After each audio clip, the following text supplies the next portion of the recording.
Hey guys, welcome to Remote Learning for 1013. This is Mr. Morgan with another instructional video. So yesterday we started our notes for Chapter 2, Section 3, Southern and Eastern Africa. Today we started by talking about the people there, mainly the ethnic groups, languages, and religions. Today we are going to talk about the conflict between some of those ethnic groups that we see in the areas. So go ahead and get out your notes. Quick reminder that tomorrow is the due date for the Nelson Mandela Bio 2 and Nelson Mandela writing assignment. If you, for some reason, have some sort of issue with those assignments, make sure that you reach out to me so that we can try and remedy it as soon as possible, because this is the start of the second term and I would hate for you guys to start off on a bad note. So let's try and start out strong and see if we can all get good grades on this so we can start out the best way possible. Okay, so with all that said, let's go ahead and get into the notes. So today is part 2 of section 3. We were talking about conflict. We have a small set of notes to do, and then there is a short little reading assignment at the end with like 5 or 6 questions that shouldn't take too long. So let's go ahead and get started with today's notes. So we are talking about conflict in the area. So we see conflict arise mainly because of the variety and different ethnic groups that we have in the area. So as Europeans carved up Africa and made the map of Africa that we have today, and then later left those areas, they created many new countries and many power vacuums in these countries in which people would fight over. These borders were often drawn without regards to where different ethnic groups lived, which is what we talked about some yesterday when we talked about ethnic groups. These ethnic groups often fought for power after the Europeans left. So we're going to talk about 2 examples today, one in Sudan and then one in Rwanda. So conflicts in Sudan. Sudan contains many different ethnic groups. The many ethnic groups that we have exist mainly in the south, while in the north we have primarily Arab groups. So we see a conflict between northern Arab groups and southern African ethnic groups. The northern Arabs dominated the country after independence. So the Europeans left, and then in Sudan, the Arab herders in the north dominated and took control of the government and became the primarily powerful ruling class for the most part. Eventually, civil wars, 2 different civil wars, would erupt in the area, and fighting would continue from the point of independence until about 2005. So roughly about 40 some years there would be fighting in the area. We see conflict in Sudan continue after in an area called Darfur, which is in western Sudan. Darfur is the scene of another Sudanese conflict. This is mainly between Black ethnic groups, the Black farmers, and the Arab herders in the areas. So these 2 groups would fight over the scarce amount of water that is in the area. And so them fighting led to more and more bloodshed, and we would see the Arab herders, backed by the Arab-dominated government, create these militia groups and have Arab military groups come in. And so the Arab-dominated government has backed militias of herders and attacked civilian farmers in the area. So hundreds of thousands would be killed over a period of several years, and many of those being the Black farmers, many of the Black farmers, the civilian farmers, were either killed or forced to flee their homes. So this is an example of a genocide that we see in the area.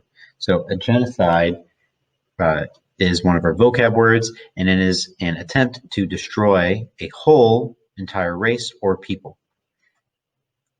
So this can be in a number of ways. We're going to talk about how the United Nations defines a genocide later today once we finish up our notes. That's going to be part of our reading assignment.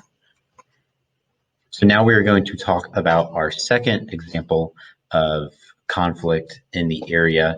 It is also a genocide. It is in the small country of Rwanda. So yesterday we talked about two groups in Rwanda, the Hutu and the Tutsi. So Rwanda has had a troubled history since the colonial rule. These two groups, the Hutu and the Tutsi, were warring tribes that then became two ethnic groups in the Belgian colony of Rwanda. Rwanda is divided by these two ethnic groups, the Hutu and the Tutsi again. Before colonial rule, the Tutsi were the elite class/group in control of the area. They were the ones that were the main ones in power. When the Belgian colonists came into the area, they maintained Tutsi control of power and kept the Hutu weak.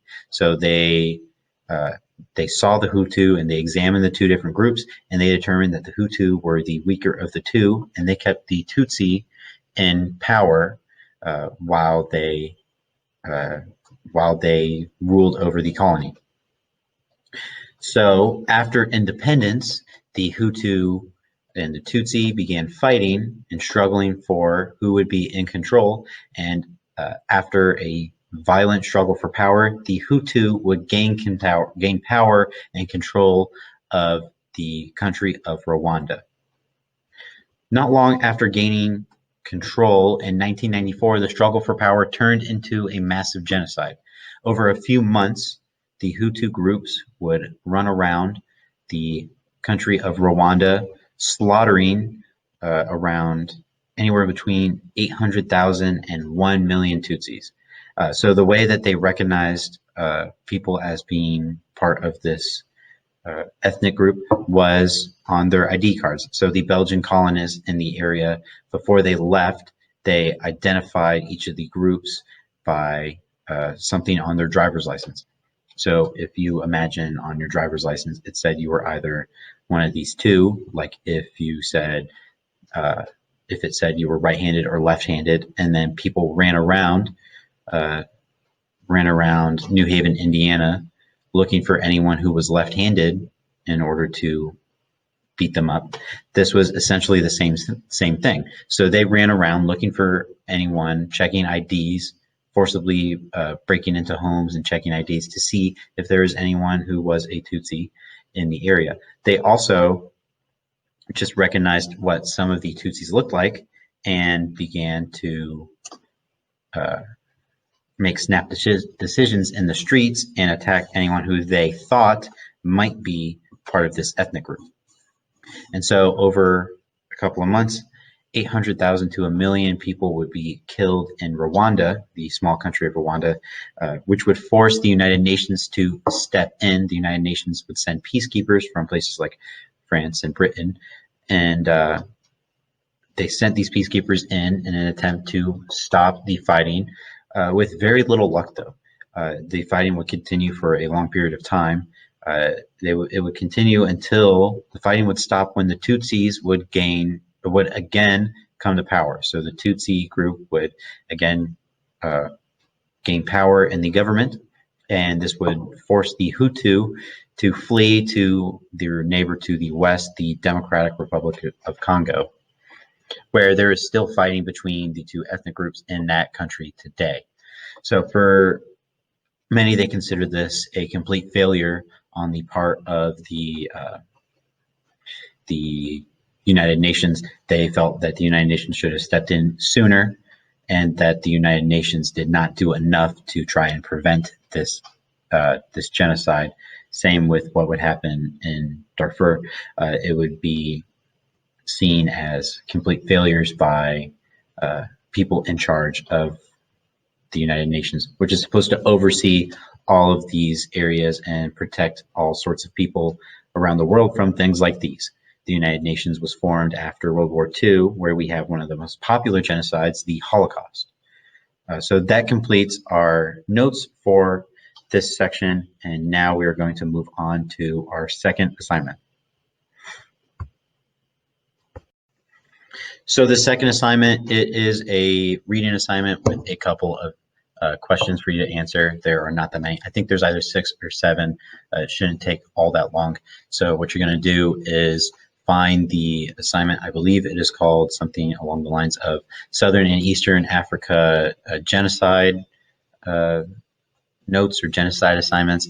And so what it is going to be, it is going to be a couple of readings that compare the Holocaust or the genocide during World War II of many different people in Germany, but mainly the Jewish people, and the killings of people in Rwanda.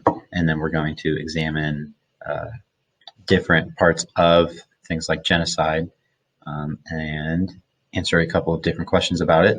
And let's see, I think that is about it. This worksheet is going to be due on Friday. And I believe that is about it. If you have any questions, feel free to shoot me a message on Canvas and I will try to get back to you as soon as possible. Let me know how I can help.